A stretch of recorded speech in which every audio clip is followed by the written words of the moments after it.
So each parent should be happy and engage in training his or her child. Our second goal is to ensure that when we open schools, every child from Ukuru Kayaba to Muthaiga must have the same facilities, at least should have the same rights. We should not be thinking about examinations alone. The issue of transition and the mega issue of CBC, which is competency-based curriculum, they must go hand in hand. So you are also aware that the government has 5 different committees related to coronavirus, some dealing with economic issues and what have you. So we have discussed the preliminary report inside here and given our inputs. And I have told you the goal of this report was not to open or close schools. The goal was to ensure that our children remain safe whenever we decide to open the schools, and that the sole determinant will depend on what is happening in the country and elsewhere and the Ministry of Health.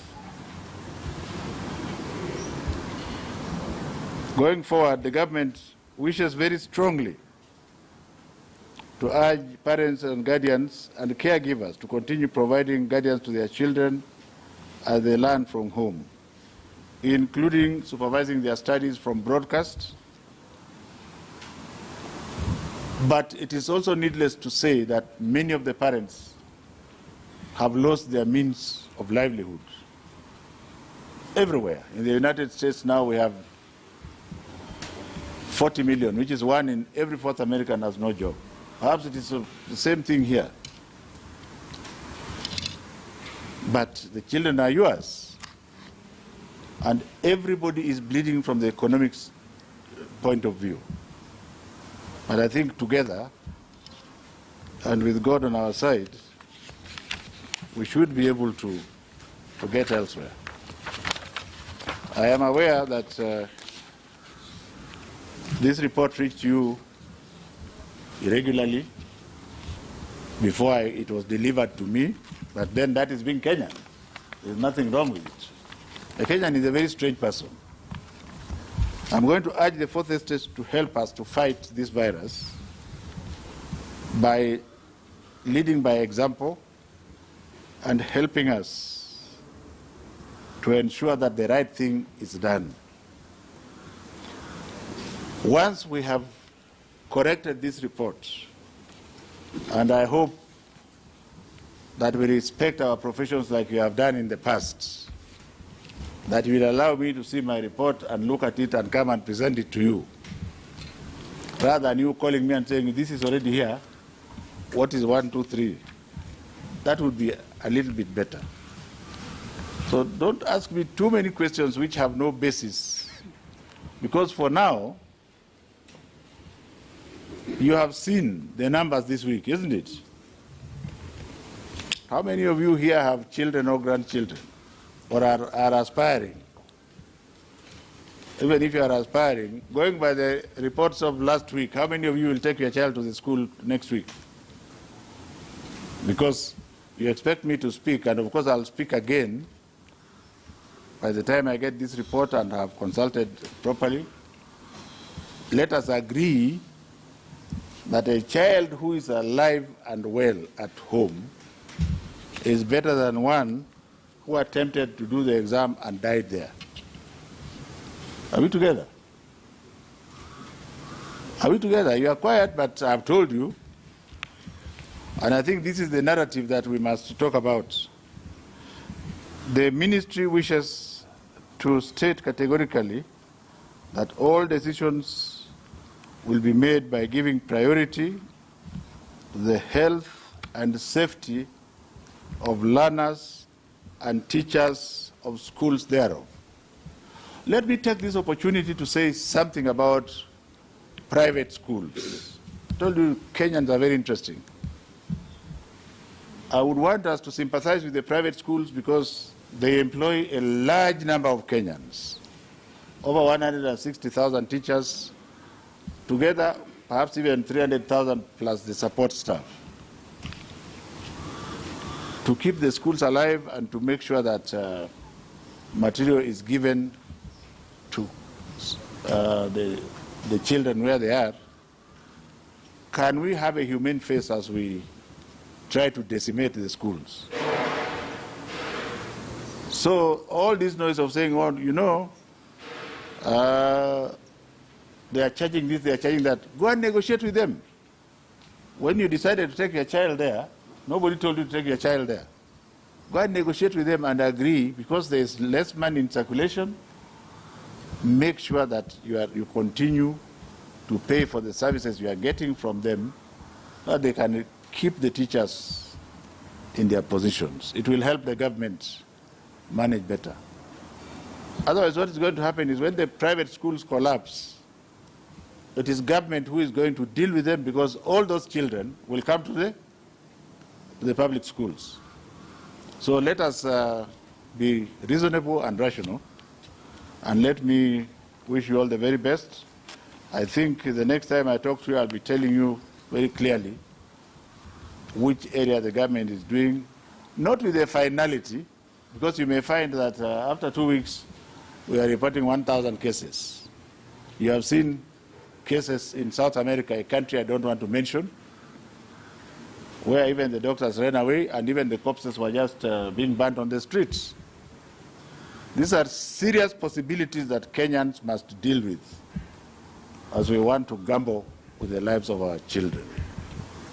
So if we are not able to manage the way we want, then we must be prepared to have our children and wait for the right time, so that if it means, like I said before, if it means that they have to come back to school early in the year, to start the year all over again, so be it. What do you want to do about it? Would you rather allow about 20,000 to die so that you open earlier? How are you going to select that 20,000 or 100,000? How are you going to select them? Because to us, the life of one child is more important. So rather than thinking about so much about exams and learning, teach the child what you know yourself. If you are a headsman, it may be very good if you go and show your child how to milk a cow, the way I was shown the other time. It is very important. I used to go to the shamba to dig. Who do you think you are that you don't want your child to dirty his hands because, oh, there is an exam coming? And skilling the child does not mean going back to school alone. So on the issue of parental empowerment, please help us to carry it forward, starting with yourself. Help us to tell Kenyans to be serious, because the longer time we shall spend here will basically depend on our inability to follow simple instructions. I want to thank you very much. If there is a question that is directly related to this, then ask, but don't go outside the preview of this.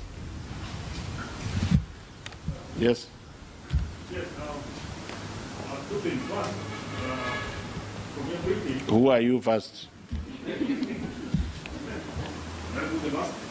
Who are you? No, I can talk through the mask. I'm older than you. What, do you want to give coronavirus to people? It's very serious. Talk, I can hear you. Who are you?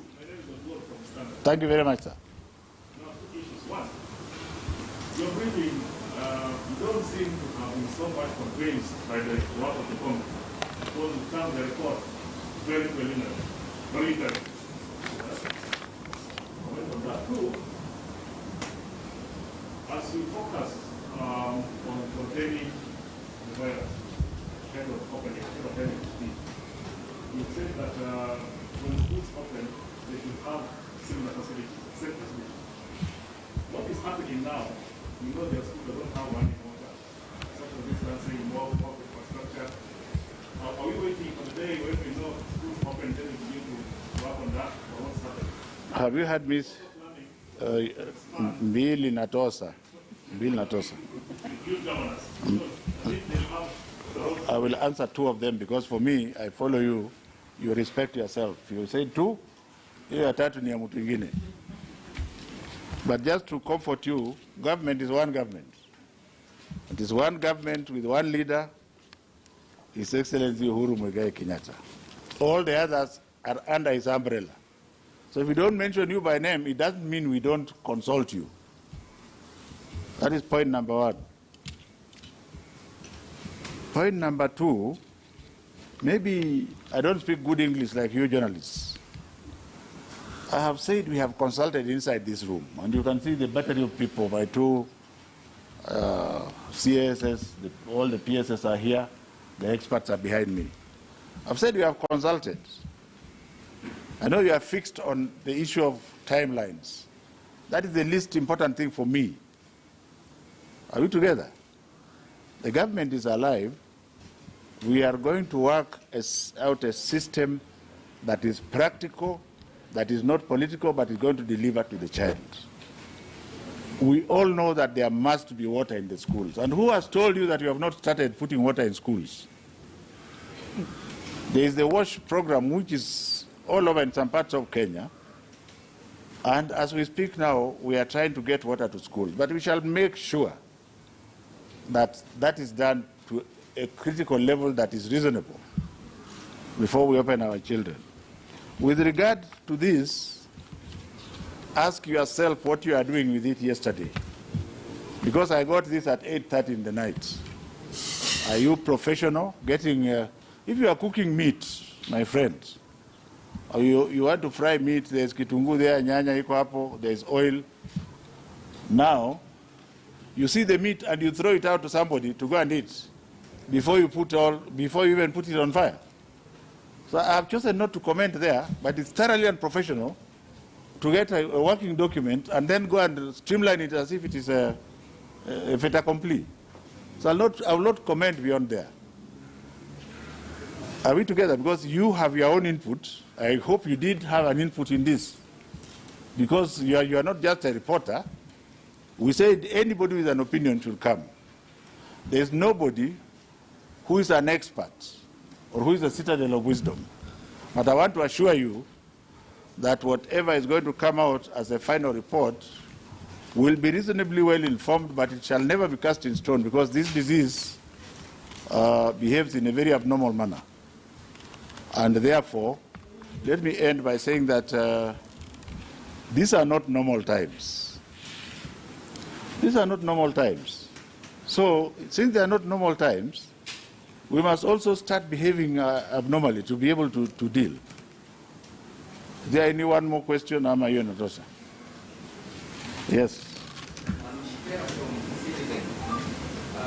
question that I want to ask was where the say that private schools have the permission to talk to parents concerning their well-being even after continuing. But most of private schools are continuing with their second term.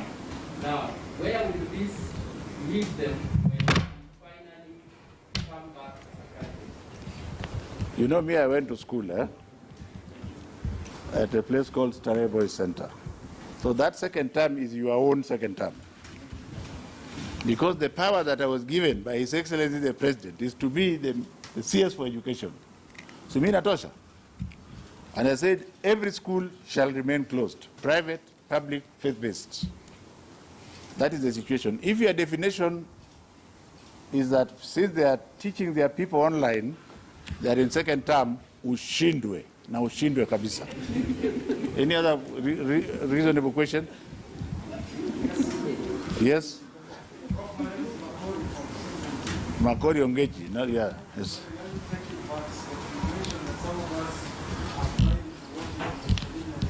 Illegally.